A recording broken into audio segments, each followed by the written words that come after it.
one job, right? One job. So thank you. Thanks for having me on. I'm thrilled to be on to share some things today and you're probably thinking, what in the world? Why is a family scientist, right? I like to share that I've never had one business class in my entire life. So you're thinking, why? Why would this family life specialist come on and share some of this? And I've kind of divided the presentation into two different segments. One really kind of focused on kind of positivity and happiness, and then the second one more on kind of the family and how it spills over into work. And so I hope that you'll be able to take away some principles and some practices that will help you both personally and professionally in your lives. So let me share my screen. I have some slides, and then we'll kind of go back and forth with some Q&A. I have some questions for you as well. So can everyone see the PowerPoint slides? Okay, sounds good. So as you look at this background of this is actually a Zoom that we had yesterday. So we have some large grants here at Utah State to do some family life education across the state. And so we meet every Wednesday at 9 o'clock, and we have about an hour and a half of Zoom time. And you can see yesterday, I thought, you know what, let's do something different. These are crazy times, so it calls for crazy measures. And so we decided we're going to dress up. We're going to dress up and we're going to have a good time. And so you can see that, right? You can see some of us dressed up as cowboys. You can see the skeleton there. So we had a good time. And I'll tell you why that's important, to be able to laugh and to smile, especially right now during these times. So there's right there's Dr. Schramm dog right there. That's what I called myself yesterday. His little Schramm dog. And I'll share why this is important. And I like to start every class that I share with either the good news minute or something funny that's going on. So I think it's important to be able to learn to smile and to have a good time during this. So I like to share a few things, and maybe you can relate. If you've been to the grocery store, maybe you've seen this, right? Or you've seen some homemade ones like this. As we go out and we see, wow, it's plastic bags on heads. We see sometimes it's a motorcycle helmet, sometimes it's scuba gear that we see at the stores, but it's all this adapting and adjusting.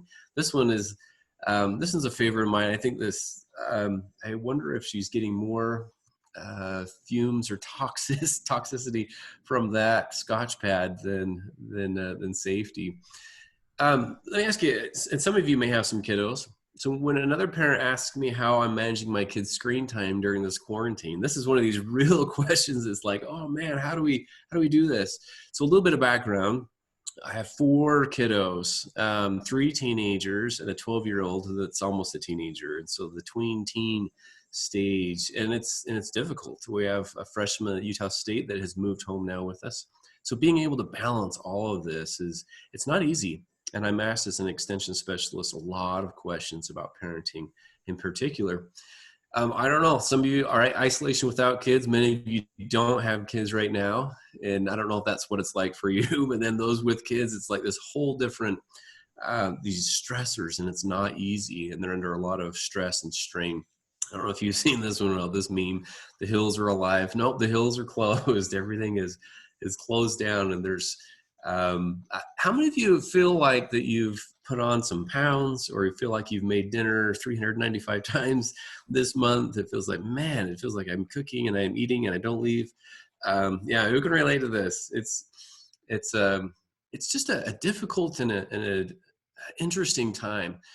And I start with these on purpose. I start with these on purpose because I know the research in this area shows that when our minds are positive, when we're smiling, when we're engaged and happy, it actually turns on all the learning centers of the brain. So we know from neuroscience and positive psychology that when our brains are happy, we're 3 times more creative, 31% more productive, energy rises, intelligence rises, all of this rises. It compared to when we're stressed, right? A stressed out, even a neutral brain. It shows that when we are happy and positive, all of this increases. And so we perform our very best when we have a positive, happy brain. So you'll see some other billboards. I'm kind of a nerd that way. I've taken pictures of lots of billboards. This one was an interesting one. This was in Logan, Utah, here, and it was Intermountain Healthcare. It's talking about cancer, and it talked about empowering your immune system to kill cancer. Now we know, for example, that we can do chemo, and there's this radiation, and there's these treatments to reduce the negatives. But I thought that this approach is increasing the positives. And I think that's very, very important, especially at a time like this, is not only to decrease the negatives, but increase the positivity that's going on, fighting it. And the same thing is in health, right? If you're on a diet, it's not enough just to reduce the sweets and reduce those, but increase the exercise, increase the the sleep and the good things as well that are going on to be able to balance that out. I wish I knew who. I saw this online and it didn't have anything attributed, so this is not mine, but I really love this one. It was this: who do I want to be during COVID-19? And there really is this. I feel like I've been through all of these, and I don't know if you can relate. Let me pause right here. Christine, I'll try to look back and forth. You have a question, please. I actually, if that's for me, I raised my hand when you asked who feels like all they do is cook. Oh, yes. and then do dishes, and then the dishwasher went out last night. So yeah, I just was connecting to that. I'm listening to what you're saying. Thank you. It feels like that, right? Because we run our dishwasher, at least with our 4 kiddos. We're going through so much, lots of food. But can you relate to this as far as this fear zone, right? And it was this emergency, go out and get toilet paper of all things, and hoarding things. It was this complaining and anger and fear. And then I love this learning zone, and it goes out to this growth zone of, yeah, I'm grateful. We'll talk actually about gratitude here in a little bit. Finding ways to adapt to changes, to be resilient. And well, the research right now is actually going crazy at this time because we've never experienced anything quite like this. And so even the relationship, the family dynamics research about some families are actually thriving and some are just kind of hanging in there and some are tanking. You see domestic violence going up. I'm particularly paying attention to the divorce rate to see kind of what happens when, if you're on your honeymoon, this is like a dream come true, right? Yeah, we're quarantined together. But if you've been together in relationships for several years, it's like, oh man, what do we do? We need our own time. So I like this graphic because it shows the differences and even stages of how we're going through a lot of this. Now, I want to talk about emotions for a minute because we're experiencing all kinds of emotions. A lot of people are, especially business leaders, of this fear and concern and anxiety and frustration, what's going to happen. Now, we experience all emotions in the present, but many of them are anchored in the past or in the future or in the present. But notice which emotions are expressed in the past and in the future. For example, grief, anger, regret, sadness, guilt. All of these are anchored in something that has already happened in the past. Or that we're hurt, there's this envy, even embarrassment. I may be embarrassed right now, but it's anchored in something that has happened in the past. Disappointment, example, a lot of us are feeling disappointed, despair even. We may feel despair now, but it's anchored in the past. Does that make sense? Now, what about the future emotions that we experience? Anxiety. How many of you have anxiety or fear, the stress, a little bit of worry? I'll bet. Yeah, a lot of this is going on. But notice that those emotions are anchored in the future. It's okay, what's going to be happening? I'm worrying. Worry and stress are about, okay, what's going to be happening? And notice the emotions, these emotions that are anchored in the present. Isn't that interesting? How they're so much different. These positive emotions of happiness, peace, this feeling of contentment and joy and satisfaction, all of this is right now. And so while all emotions, when I talk to parents, all emotions are okay, but don't be stuck too far right in any of these. And with the analogy I like to share with parents is it's okay to look in the rearview mirror of life, but don't stare. Don't stare there, because then you're looking back in the past at all of this, and you can't be present right now in the moment of, yeah, right now, this is good. Like life is good right this second. Yeah, there's no needs, and I can be present. I can feel joy in this. And so I think that just being aware, part of this is awareness of what part, right? How many, our brains are actually presented with about 11 million pieces of information every second, but we can only focus on about 40 bits, about 40 bits. That means my 40 bits, if I'm thinking about the past or I'm stressed about the future, it means I can't be focusing on the present right now because I'm here and then I'm there. I'm all over the place. So I like to start with this one. When I talk to parents, and I'll relate this to businesses and colleagues as well, but I call it the positivity pyramid. And up at the top, and as leaders, we may be doing, even in business, a lot of correction. We feel like, okay, oh no, we don't do it this way, we do it this way.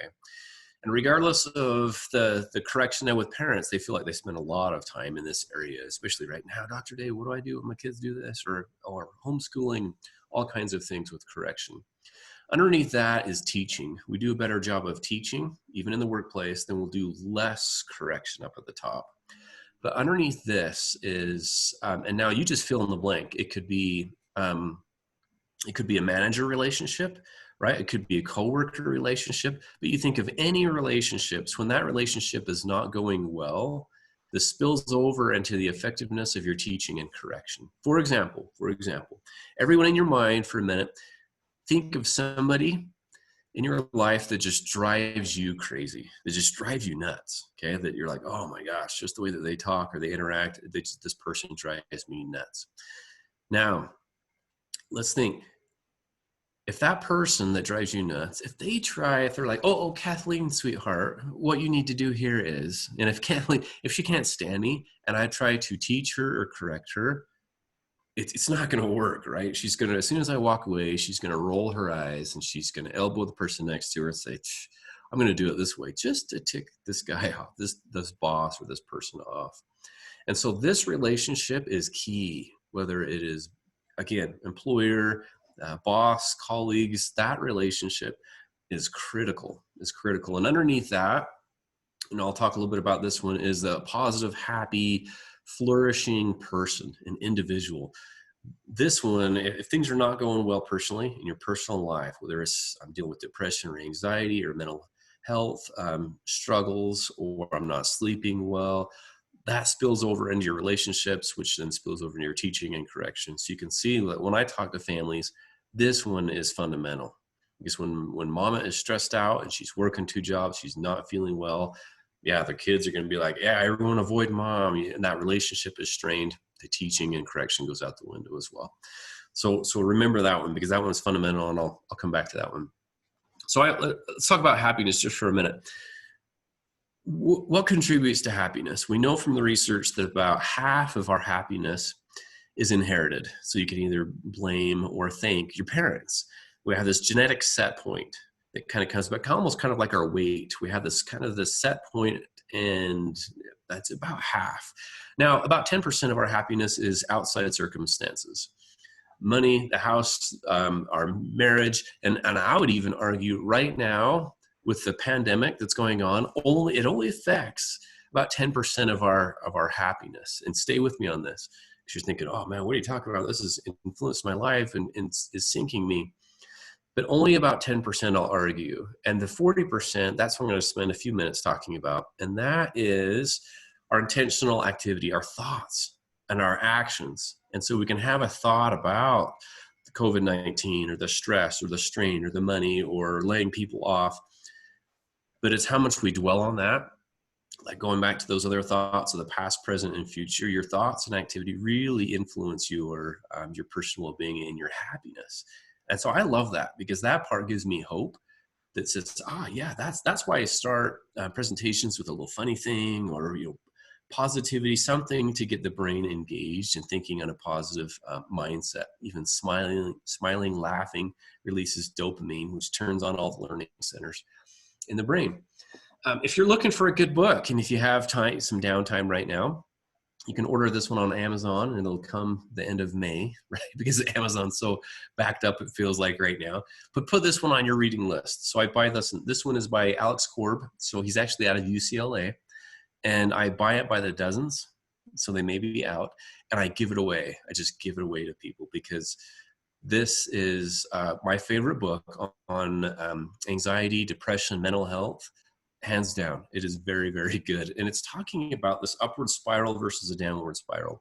And a lot of people right now, what separates the people and the businesses from going in upward and downward spirals is often the attitude. Because when you're positive and you're happy and you're flourishing, you're actually open to more ideas, the creativity. Okay, what can I do with my employees? But stress narrows, positivity builds up. And it's called actually the broaden and build theory by Barbara Fredrickson. She talks about the more positive we are, we're open to more possibilities, as you can see there.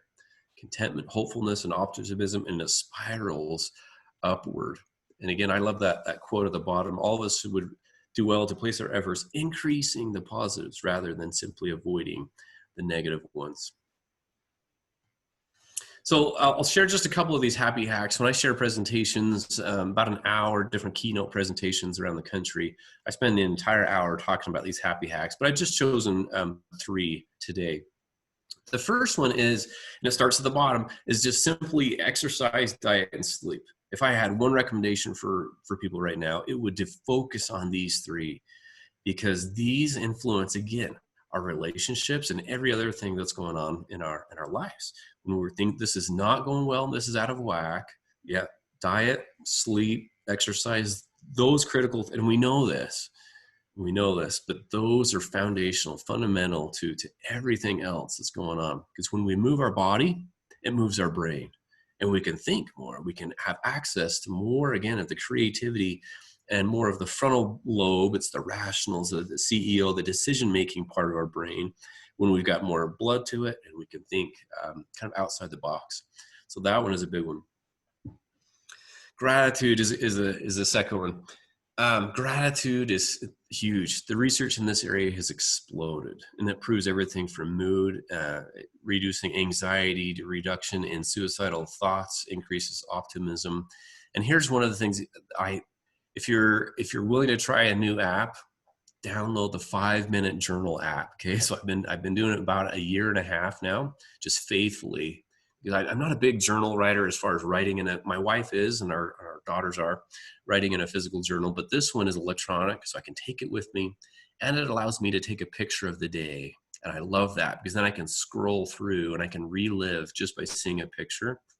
And as it relates to gratitude, it pops up in the morning and it gives you a reminder, and it says, what 3 things are you grateful for? 3 things. Now, when you do this, it's different. Now, this will not work. In fact, scientists have shown that this does not work if you simply wake up and you say, I'm grateful for water, my wife, and my dog. That does nothing for you. It's when you're very, very specific about that day, and it's different every single day. So I could say today, I'm grateful for my son. This morning, I went to wake him up, and he told me I'm his best pal. And he says, I love you forever. I give him a big hug, and I think, oh, thanks, bud. So that releases, right, those positivity, the serotonin and the positive neurotransmitters in my brain that cements that, and it actually tilts our brains toward more positivity. So gratitude, simply increasing our gratitude. If you're into TED Talks, which I highly recommend, especially right now, looking at a lot of positive, great stuff, if you're open to it.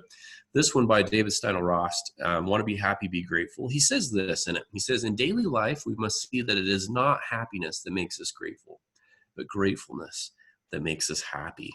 I love that. That's like Instagram worthy, right? He says, gratefulness is the key to a happy life that we hold in our hands, because if we're not grateful, then no matter how much we have, we will not be happy, because we will always want to have something else or something more. I love that, right? Even right now, it's like, okay, what am I really grateful for right now amongst all this that's going on right now? And so I want just take a second, and into the chat box, I want you to type 1 or 2 things just as it comes out. What are you right now? What are you so grateful for? There's a lot to be like, oh, I wish this was away. I wish this was gone. But what is it? What are you grateful for? I want to see it. Enter it into the group chat.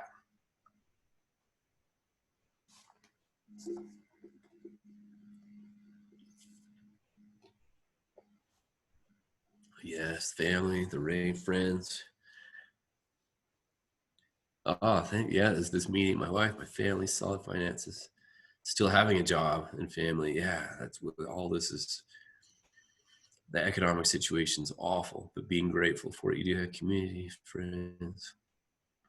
That's quite clean, grandchildren, God. Yes, I love it. Keep them coming out.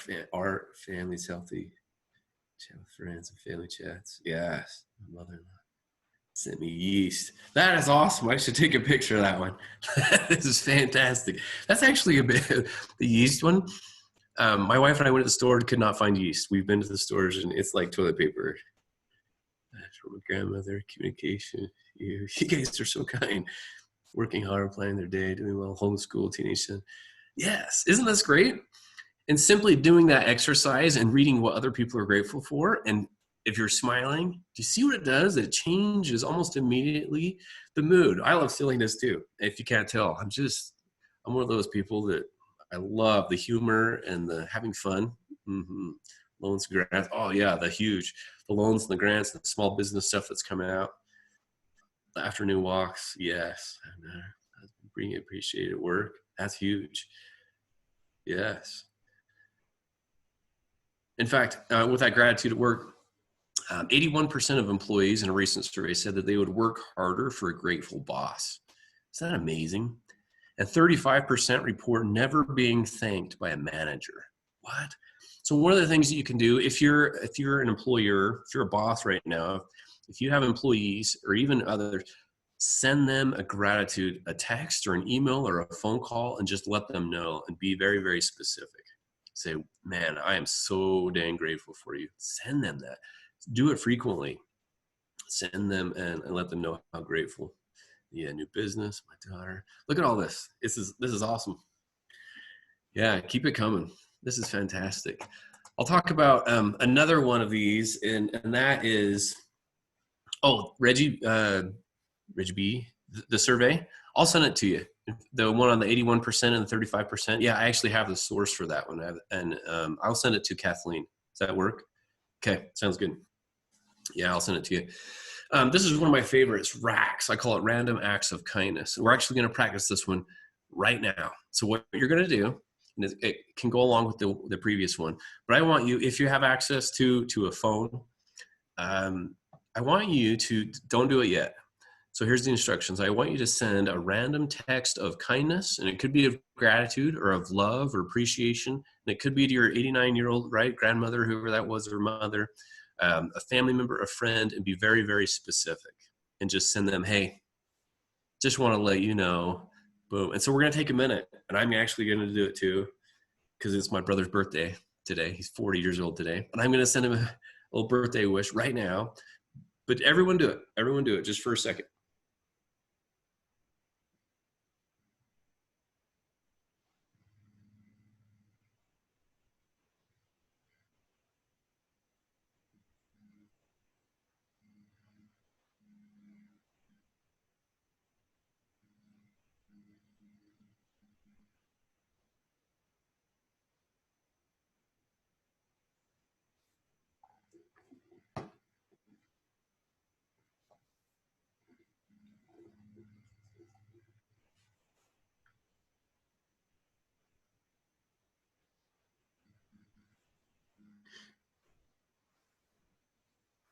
Oh, Celeste, you're already doing this. This is awesome. So fun today. That's fantastic. And I'll tell you what this does. This exercise, now, if you really like this and you're like a go-getter like Celeste, do it every day, 7 times. When I challenge people to do this, I say text 2 before 10. That means it's simple. It's text 2 before 10, text 2 people before 10 a.m. and do it every day. Try it even for 7 days. Try it even for a couple days, and you'll be hooked. And it has to be different people every day. Text 2 before 10. Just send them a text, random text of kindness, of appreciation, of love, gratitude. Say, man, I can't wait. When all this is over, I can't wait to go out to lunch again and see you. Those kinds of things to reconnect. Now, some of you will get a text back, even while we're on right now. And it may be like, are you okay? Right? Some of those that are like, wait, what's going on? Yeah, you're not leaving me, are you? Yes, it is. Yes. So, and feel free, and I may even ask you toward the end of this. All right, how many of you got, a text back? Some of them may not. They may be on a Zoom or something. They may not be able to text back right now. But watch what it does. It's this ripple effect. And what it is the process of actually doing that and thinking about the person engages a different part of the brain than stress or worry.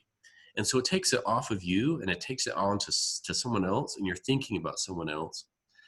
And it actually activates the different area of your brain when you're doing that. And of all the exercises, I talk about 10 of these happy hacks. And of all of these happy hacks, this one right here is the very strongest. So Martin Seligman, some of you may know that name, is the father of positive psychology. He said doing a kind act produces the single most reliable momentary increase in well-being of any exercise that we've tested. Isn't that interesting? So it's an act, and they've done for decades all kinds of happy hacks, and they've done scientifically to see what increases happiness. It's this one right here is a random act of kindness. Do it for your kiddos. Do it for strangers, for neighbors at the grocery store. Find ways to be kind to your employees. Do something just right out of the blue, and they will, right, the appreciation. And this increases who benefits? The giver, the receiver, and then anyone watching. Research has shown that all you have to do is watch a random act of kindness, and it benefits you as well.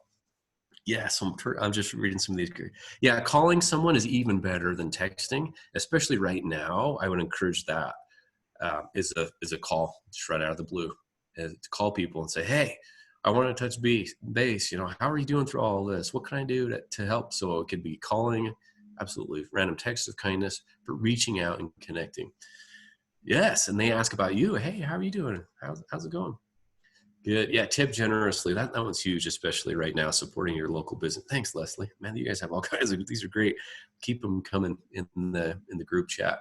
But this one is key, right? So what is it? What predicts staying alive? Interesting time right now. This study was done in 2010, 2015 with these meta-analyses. But I think you may be interested to know what are some of the strongest predictors of staying alive, even right now.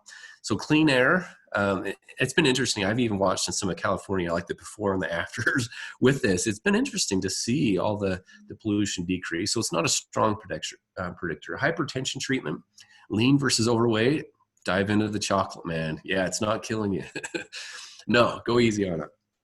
Exercise. Now, recent studies have actually shown exercise should be further down, a little bit closer to a stronger predictor. Cardiac rehab, the flu vaccine. This is an interesting one. And I would think that someday we'll have a COVID-19 coronavirus vaccine. It's coming, right? Gift cards, random, give it. Oh, this is great. Quitting drinking and quitting smoking. Wow, interesting, because of what that does as a predictor. Okay, thoughts on the two strongest predictors. What keeps us alive? Close relationships. Number one, get ready, drum roll, here it is, drum roll. The number one predictor of how long and how well you're gonna live is quitting Fortnite is actually the strongest. No, I'm just teasing. I actually showed that to my son who's downstairs. He's like, what? No way. Yeah, you can take a picture of this one and show it to your kids and be like, no, look at this. The scholars showed that this is the strongest predictor.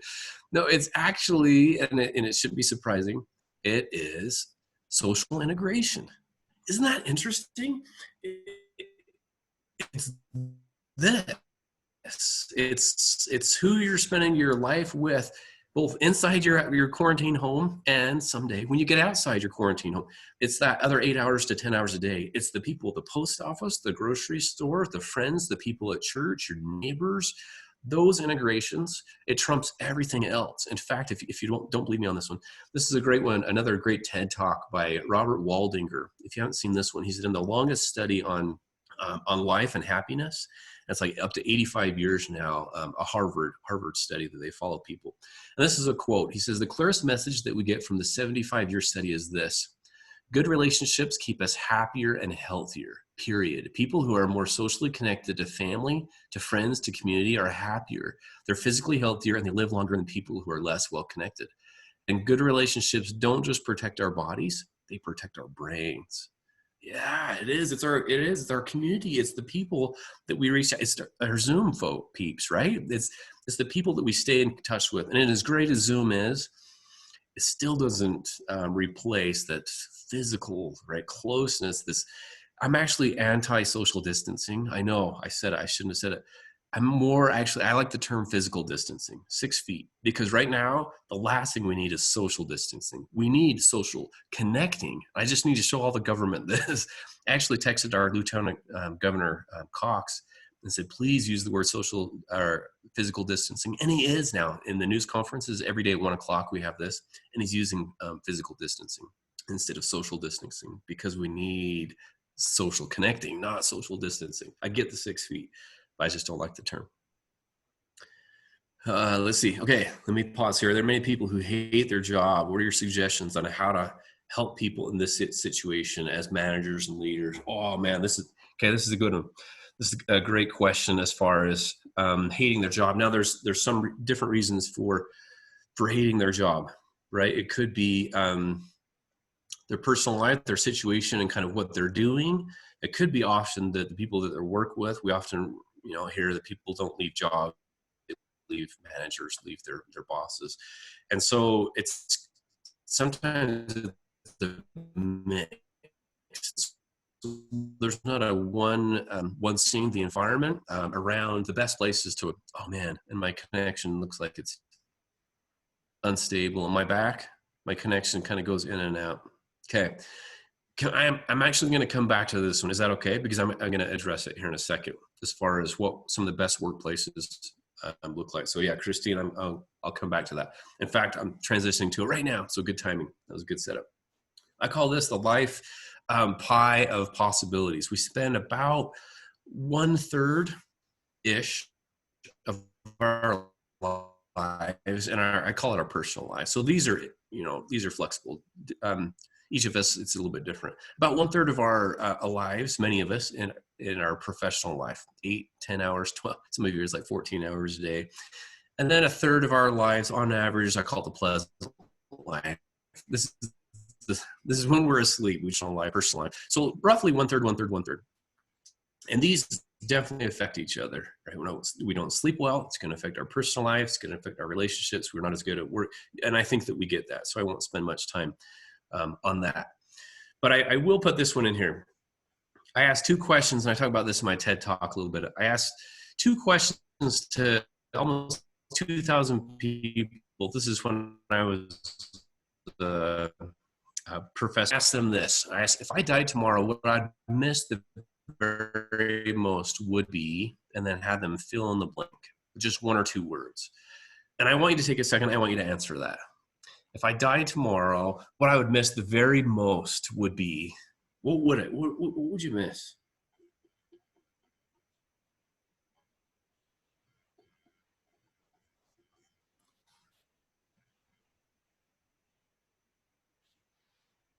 My family. Others? Yeah, what would you miss? Oh, I lost the audio. Sorry about that. So answer that question. So my question is, Phil, answer that first question. If I died tomorrow, what I'd miss in just 1 or 2 words? Kids, friends, and family. Future grandkids, family, nature, hiking, people in community. Yeah, good. Interesting. And very, very similar results to over 2,000 people. Yes, good, Jonathan. We'll come back to that. So one of the first things I learned from this survey, family and friends, is the wording of a survey question really matters, because if you think about it, I'd be dead, right? Breathing. Another smart Alex said, I'd be dead. You can't miss anything when you're dead, dude. Said, okay, yeah, interesting.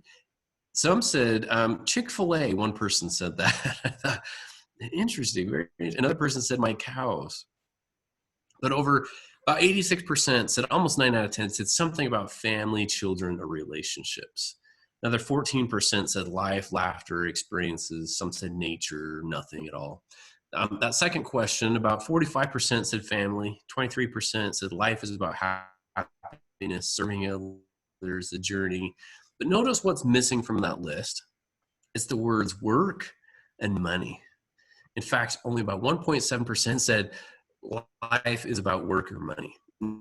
Now, that isn't to say that work can be meaningful and engaging and enjoyable, that 8 hours of their life, but that 8 hours is by and large family and relationships. Now, I'll come back to that. Okay, it's important to point out right up front that we have three essential needs. Okay, we have three needs.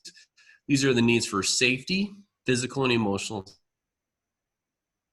safety. Isn't it interesting that most of our responses to both what we're grateful for earlier in the chat and right now, what we would miss is connection. What's the strongest predictor of how long we're going to live in this life? It's connection. We just read that, right? It's the social integration, it's close relationships. So these three needs are crucial. And so coming back to this, most of these needs have traditionally been met in our personal life, right? Our families, they provide a paycheck, they provide a roof and clothing and food and shelter and all that. Satisfaction, we have a bowl of ice cream, we watch a movie, we do fun things, and connection, mainly in families. But now it's interesting that some savvy businesses, they're catching on. Here comes my billboards. Check this out. These are some billboards just in Utah. All it is two words, think family. So this is Young Automotive. This is a car dealership. They say think caring. That's it. And here's some others. Welcome home. This is a furniture store. Here's a bank. Home loans that feel like home. Welcome to the family. Here's another car dealership. Welcome to the family. Hanson Automotive. Right? Do you see the theme? People, not employees. Right? Cool code and still see who? Your family. It's interesting. These businesses, they're realizing that what matters most to people is not their job. Yeah, it hits their heart. It does, right? It hits their heart. It's family. Another one, this is a motorcycle. A new approach to family time starts here. Kindness is key. So I know I should be paying attention to the road, but I've been taking pictures of billboards. Here's another one. This is interesting because they nail all three needs, safety, satisfaction, and connection in one billboard. Isn't that interesting? Great benefits, generous 401k match. That's the safety. We'll take care of you. We'll meet your needs. Satisfaction, personal recognition, and family oriented. We're concerned about your connection. So I went to Auburn University, and they are very much all about family. It's like, welcome to the family. They have t-shirts that say family. I got an email. They wanted money from me. The answer, what makes Auburn Auburn? It's the concept of family. Isn't that interesting that these savvy businesses catch on and they treat their employees like family? Last year's March Madness, I'm a huge NCAA. This year's March was a different kind of madness. But they had a theme. Family. Did you notice this on the shirts last year, on the jerseys, in the stands? You saw this in the fans. Olive Garden, when you're here, you're family, right? We're seeing this everywhere. And so what I did is I did some research on the best places to work in the whole United States. So coming back to that question about the person, they hate their job. So I decided to look at what are the best workplaces doing. So I actually looked at Inc.com, the 346 best places to work, and they each had 100 words summaries to. And now think about this. If you're an owner in a business, if you had 100 words to describe why you think you're a great place to work, what would you say? How would you describe your business in 100 words to say, come work for us because we're the best place to work? What would you use? What words would you use? So this is what I did. I analyzed all 346 of these best places to work in the whole United States. And these are the most frequently used words, okay, that they use. You see, culture and team, they dominated their descriptions, right? You look down, so these are the words that are used most frequently. Now, this is where it gets interesting. Coming back to the needs, right? Safety. Look at the words. Environment, it's a great environment. Benefits, perks. We have all kinds of great perks for you. We encourage, we help, we'll support you. This is a great workplace. What about satisfaction? Oh man, come here. Yep, we have fun here. It's growth. You have all types of opportunities for professional growth. But look at this one, connection. Look how the top places to work are meeting that deep human need for connection. Culture, team, environment. The 9th most frequently used word, family, right? I'm a family scientist, so this is why it's so intriguing to me that they are doing what families have done for thousands of years. They're meeting the 3 essential needs for surviving and thriving. Here's what one of them said.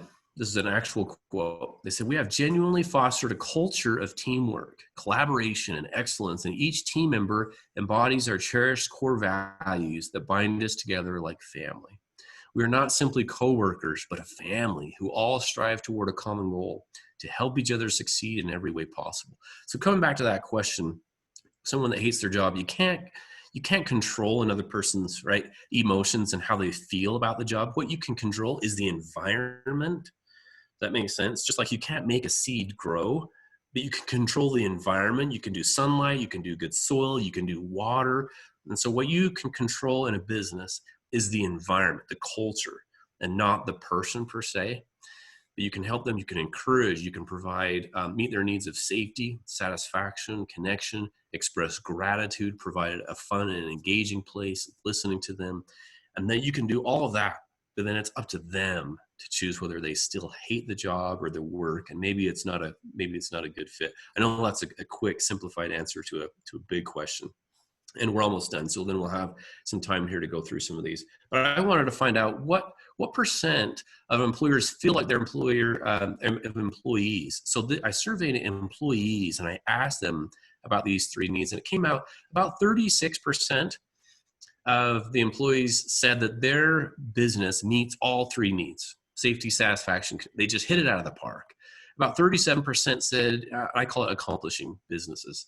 Safety, satisfaction, there's not a lot of connection. I don't really feel connected.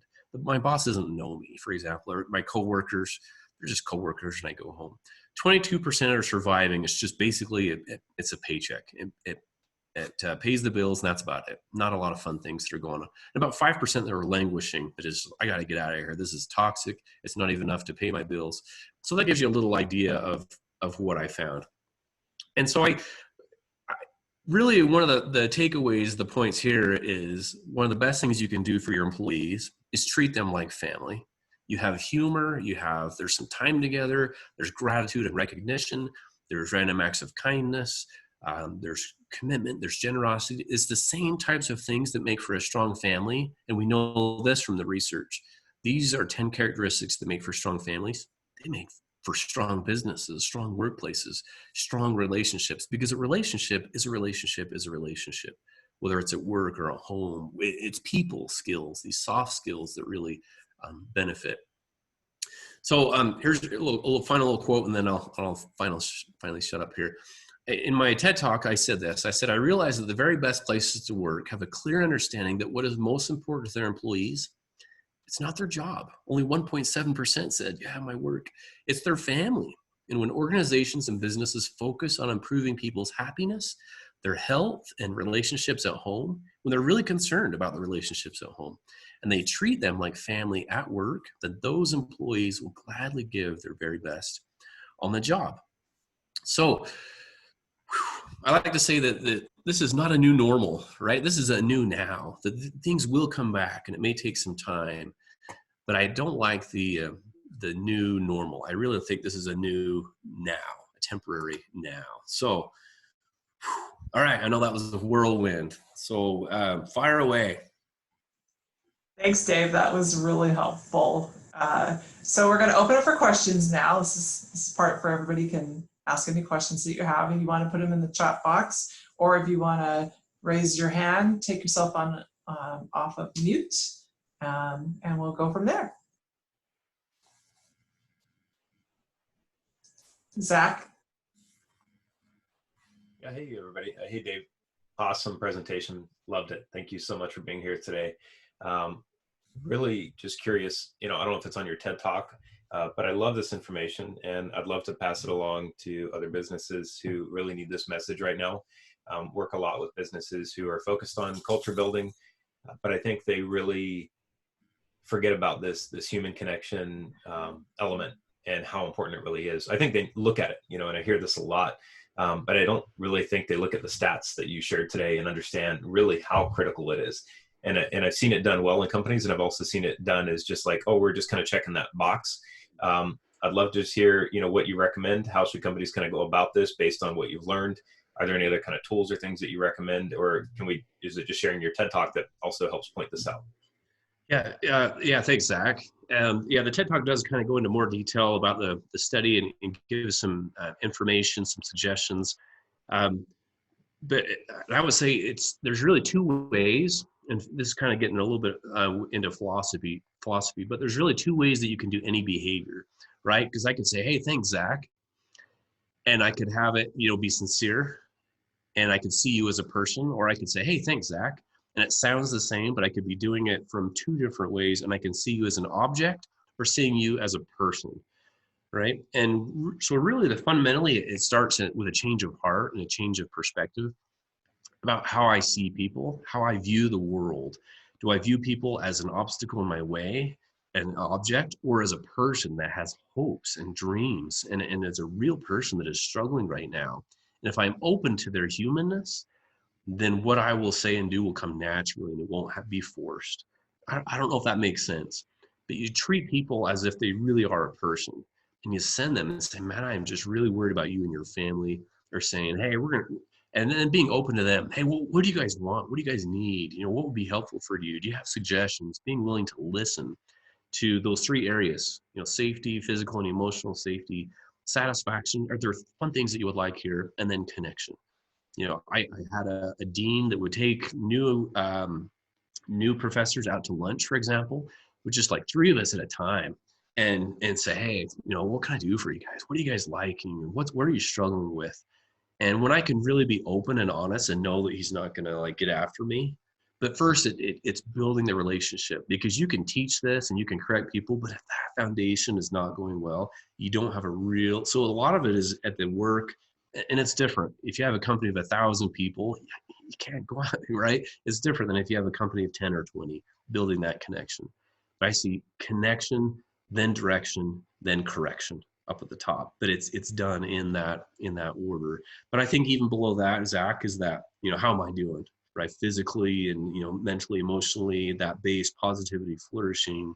So I don't know. Those are some things, and I can send out, and I see some of the questions then as far as sources. And I'll send all that, because I have sources for all of those. That I'll send the slides. I share everything. I'll just send it out for free, because I'm all about getting good information out to people who can use it in ways that will be beneficial in their personal and professional lives. Thanks, Zach. The next question is, what would your top recommendations for small businesses be during the virus? I've had three. Do you want to elaborate a little on your question, and then Dave can respond to you? Just have to take yourself off of mute. I'm not sure who iPad 3 is. Hi, Bob, Barry, can you hear me? Yes. No, I really enjoyed the program, and I was just trying to think for companies that may have 10 to 50 people during this challenging time. Would there be, one or two key things you would recommend most? Yeah, that's great. I think that, thanks for the question. I think that right now, what are most people worried about? Which one of those three needs are they worried about? A lot of it is safety. It's coming back to this immediate, am I going to provide for my family? Am I going to have a paycheck, reduced hours, my furloughed? It's a fear. And if the fear stems from one of the three needs, okay, these three needs are so essential. And when that one is not met, it affects my connections with my family and other people, because I'm afraid. And remember, fear turns us inward to others.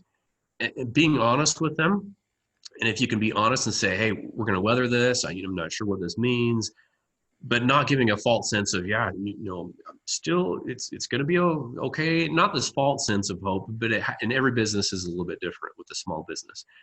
But I would pour your time, money, and energy into your employees, reassuring. That's the lifeblood, right, of any organization, and reassuring them. And whether that is providing them with whatever they need in their family life, what are you struggling with? Find out what their concern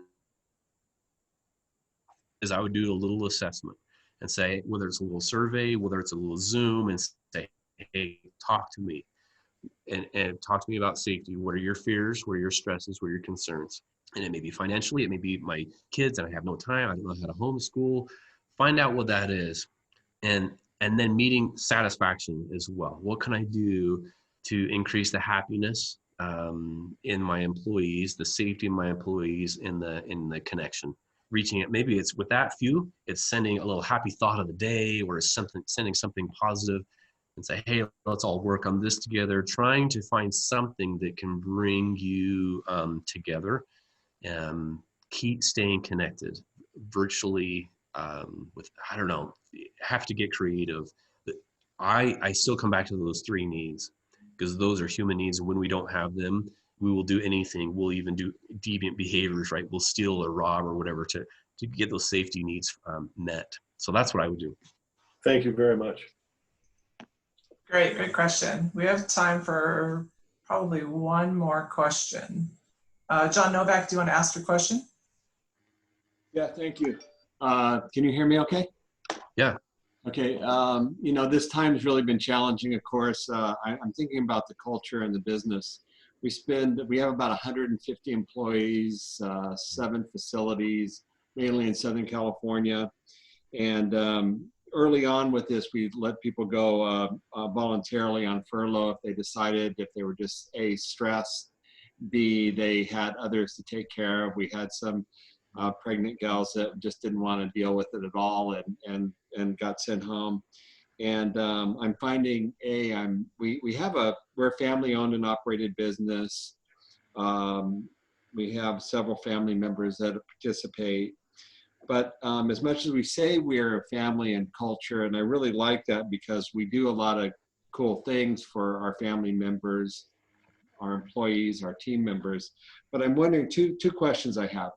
One is, we think that we do it well, but do you have examples of surveys that you have that maybe go out to your team members or employees that kind of monitor the temperature, because it's not a one and done situation? I'm sure we have to measure this over a long period of time, A. And then B, I was thinking about any ideas for furloughed employees or people that may be suffering right now.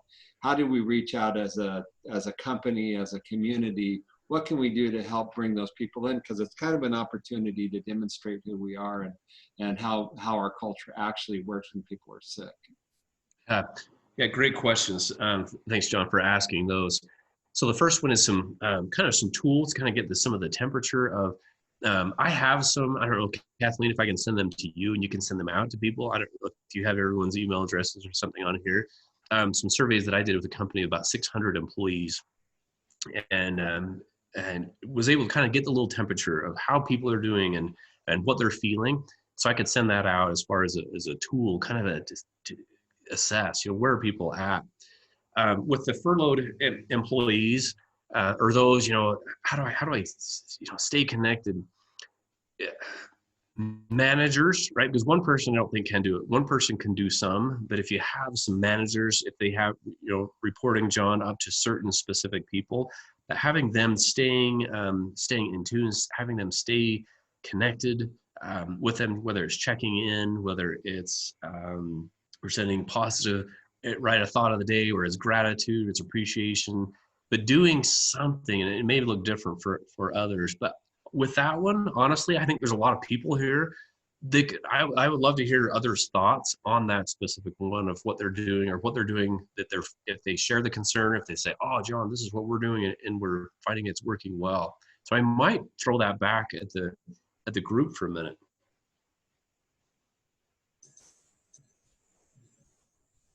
So we're at the top of the hour. I want to be thoughtful to everybody's time, but I think it's a great conversation. And those of you that know me well, I don't like to cut it off right when there's a great question. So if you're happy to stay on and you want to feedback that, kind of your response to that question, and then we'll wrap up, that'd be great. You just unmute yourself and share.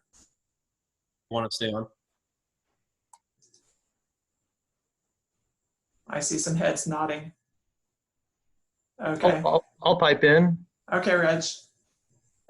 We wrote handwritten notes to all the employees of the company, and it took a long time, but I think it went a long ways, and we got personal emails from almost everyone in the company saying that they really appreciated it.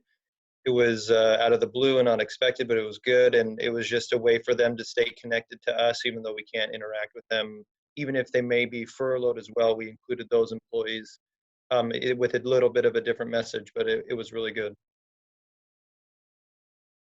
I just want to add also, I'm a volunteer at a nonprofit, and they shut down, and we help people with disabilities. And one of the biggest things they did to help all of us, which is weird because we're helping other people, and we're not able to do that as robustly, was just what you said, Dave. It was wonderful to be asked how we were doing and how they could help us. There's so much telling going on. We're being told all the numbers, we're being told what to do, what to wear, where to do everything, how to do everything. And so for somebody to ask what you wanted was really a refreshing, caring way to approach it. So I just want to echo again, the surveying was really meaningful, especially during this time when a lot of it isn't our choice and nobody's asking us what we think.